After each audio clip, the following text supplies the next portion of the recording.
Are you tired of grinding every day with little or no progress to show for it? Are you thinking about buying a premium vehicle? If you are, then you've come to the right place, because today I'm going to be talking about the Challenger Mk3 DS and whether or not I think you should spend $60 to buy it. What's up, guys? My name is PsychoKilla. I'm a content creator and streamer over on twitch.tv/PsychoKilla. If you're new here, make sure you click that subscribe button, and everything mentioned in this video will be linked in the description down below. Today, we're going to be talking about the Challenger Mk3 Desert Storm's strengths and weaknesses. I'll be ranking the vehicle on a scale of 1 to 5, and I'll be talking about its unique features like mobility, armor, survivability, and firepower. So stick around, because at the end of the video, I will be sharing whether or not the Challenger DS is worthy of your time and hard-earned money. So let's get into it. So what is the Challenger Mk3 DS, and how does it compare against other premium tanks? I'll throw up some stats on the screen right here. The Challenger Mk3 Desert Storm is a premium British 9.7 that was just released with War Thunder Major Update Danger Zone. It features a whopping 1200 horsepower engine, which makes it the most powerful Rank 6 premium in the game, with the exception of the XM1 GM and the brand new German Leopard 2 PZBTL. However, just because it has a lot of horsepower, it doesn't mean it is fast.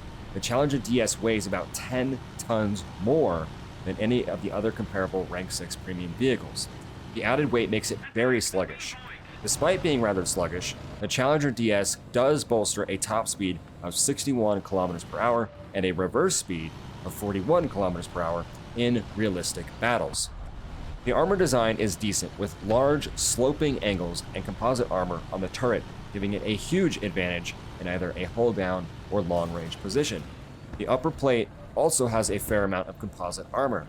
However, only the upper half is protected, and any round that hits your lower plate will inevitably punch right through, as you only have 70 to 130 millimeters of armor, depending on shot placement and the angle. Even with a weak lower plate, the size of the tank and crew placement within make it a rather survivable vehicle to play. You can expect to bounce or ricochet most rounds coming at you, though if one does manage to get through your armor, more than likely you will lose 1 or 2 crew members, but you won't be knocked out in most situations. This will allow you to repair and get back into the fight and continue farming XP and Silver Lions. Just don't get caught out in the open, as a sluggish power to weight ratio won't be on your side. The Challenger 3 also comes loaded with a huge 120mm gun and APFS DS rounds with 410mm of penetration. It also gets HESH rounds and smoke shells, which are great for covering yourself or your teammates in a pinch.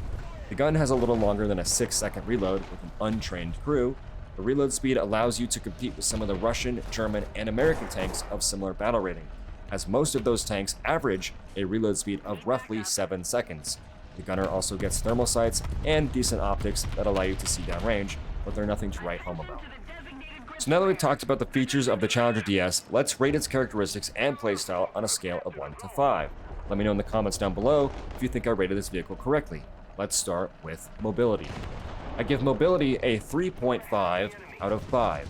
It has a great engine with high horsepower, but it is ultimately dragged down by a low power to weight ratio, making it slow to build up speed and get into aggressive positions early on. For armor, I give a 3.5 out of 5.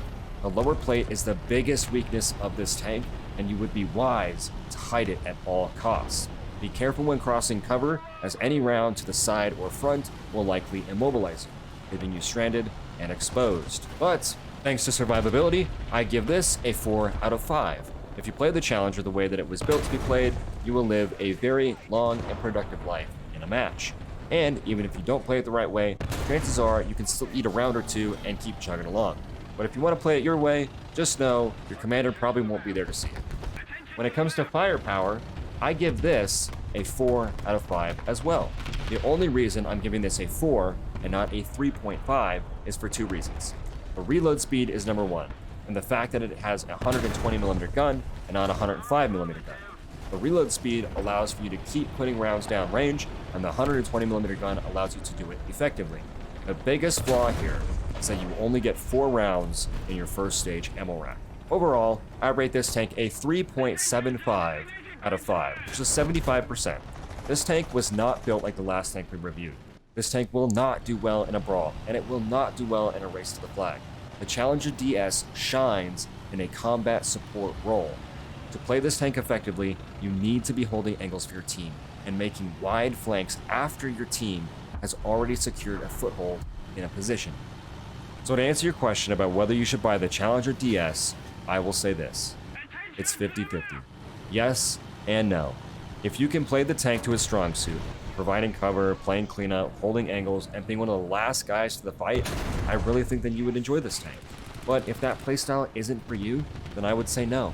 You should probably look at something else. This tank isn't great, but it isn't bad either. If you want something that can do it all, and can do it all well, look at the Leopard 2 PZBTL. However, if you're just here looking to see if this is the right tank to help you farm out your British tech tree, then the answer is hands down yes. It's fun to play. It's got huge XP and SL bonuses. It's worth $60 if you just need help grinding out a new nation. Thanks for watching, everybody. I hope you found value in this video. Let me know what I should review next, and please don't forget to like, comment, and subscribe. I'll see you all in the next video.